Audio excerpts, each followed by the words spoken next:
सरू बनेगी वेद की दुल्हन, चलेगी बहुत बड़ी चाल अनिका के खिलाफ, क्योंकि अनिका ने चाल चलकर ही भाई पा लिया है यहाँ पर वेद को। और वेद को पाने का ये यहाँ पर जो सपना सजा के बैठी है अनिका, वो यहाँ पर चूर चूर कर देने वाली है सरू।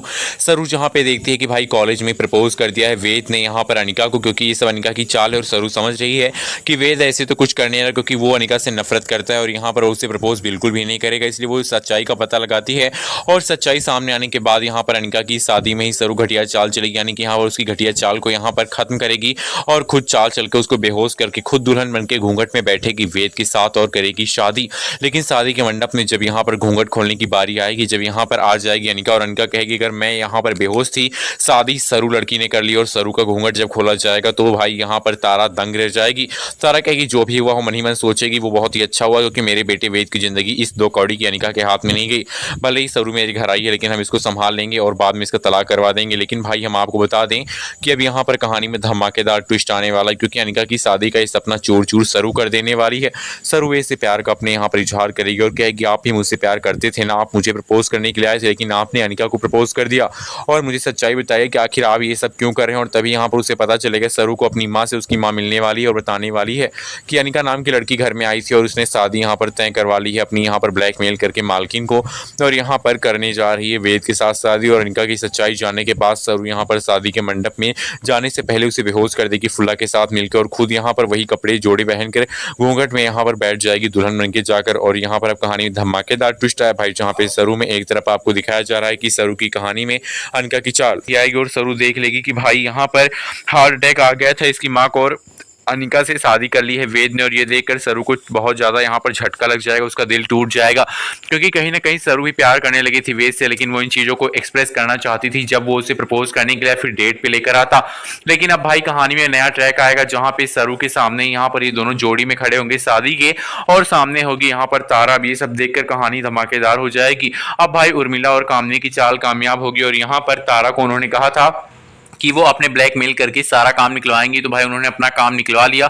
और देखिए किस तरह से यहाँ पर अपनी पोती अनिका की शादी भी कामनी ने करवा दी वेद के साथ। अब यहाँ पर अनिका जब ये सब शादी के जोड़े में जाएगी तब सरू हैरान हो जाएगी और सरू से कहेगी देखा 2 कौड़ी की लड़की तेरी क्या औकात है, मैंने अपने वेद को तुझसे छीन लिया, मेरा वेद तेरे पास गया, लेकिन मैंने कुछ ऐसा किया कि मेरे पास वापस आ गया।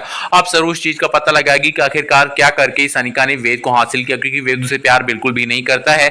और जब उसे पता चलेगा कि भाई वो नकली वीडियो जिसमें कुछ हुआ ही नहीं वो दिखाकर तारा को यहाँ पर अनिका वेद के साथ शादी करना चाहती है, तब ये वीडियो देखने के बाद होश उड़ जाएंगे सरू के, और सरू जाकर सारी सच्चाई बता देगी और कहेगी तारा से ये सारी सच्चाई जानिए, आपकी बेटी के साथ कुछ भी बुरा हुआ ही नहीं, क्योंकि उस रात मैंने आपकी बेटी की इज्जत बचा ली थी और कुछ हो ही नहीं सकता है, और आप फर्जी इस लड़की की बातों में आकर वेद सर की शादी इसके साथ करने जा रही हैं। अब भाई ये सुनकर यहाँ पर तारा जोरदार थप्पड़ अनिका को भी मारेगी और कहेगी मुझे फंसाने आई थी 2 कौड़ी की लड़की, निकल जा मेरे घर से अपनी नानी और अपनी माँ के साथ। अब कहानी में धमाकेदार ट्रैक आने वाला है भाई, लेकिन इससे पहले यहाँ पर शादी की कुछ तो यहाँ पर रस्में हो ही जाएंगी। जैसे नमस्कार किसान भाइयों, मेरा नाम मनोज पाटीदार, मैं बीएसएफ इंडिया लिमिटेड से हूँ।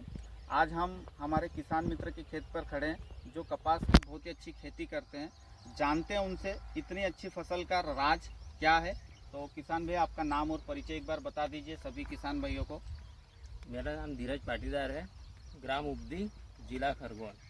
मैंने इफिकॉन का स्प्रे किया था 7 जुलाई और उसका काफ़ी अच्छा रिजल्ट देखने को मिला।